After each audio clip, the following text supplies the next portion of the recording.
Je suis chanteuse lyrique et j'habite à l'île d'Ar depuis juin 2016. Je suis venue par hasard en vacances il y a 6 ans.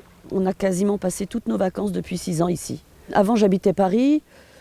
Tout se passe à peu près à Paris, au moins pour les répétitions. Après les concerts, on prend le train avec la troupe et on va ailleurs. Mais je me suis dit que, vu la qualité de vie que j'avais ici, rajouter 3h15 de TGV, c'était finalement une compensation assez douce et j'étais capable de la faire. Son intégration dans la communauté insulaire s'est notamment fait par la musique. Il y avait une chorale ici et la chef de chœur repartait sur le continent. Donc elle m'a demandé de reprendre la direction de la chorale. Il y a une dame ici, Agnès, qui a 86 ou 87 ans maintenant, et qui est la mémoire vivante du chant à l'île d'Ar. Elle connaît tous les chants. Je vais de temps en temps dans sa cuisine et je l'enregistre. Et puis après, je les réapprends à mes chanteurs.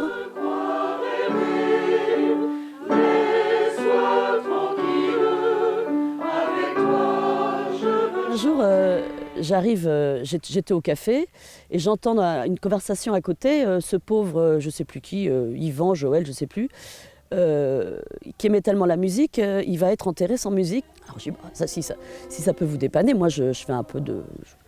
Je claviote un peu, il n'y a pas de souci, si vous voulez, je peux vous accompagner à la messe. Et je me suis fait 200 copains d'un coup.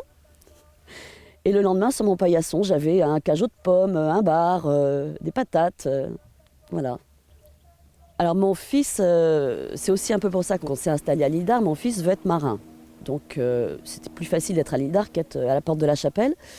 Donc il veut être marin, il est toujours fourré sur les bateaux ou à chercher un embarquement à la cale, il y a toujours quelqu'un pour l'emmener à la pêche.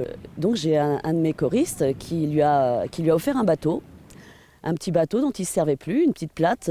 Ils l'ont restauré et j'ai le mari d'une autre de mes choristes qui lui a donné un moteur, un petit moteur 2 chevaux.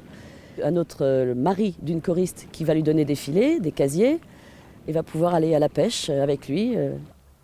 À 14 ans, c'est quand même le rêve.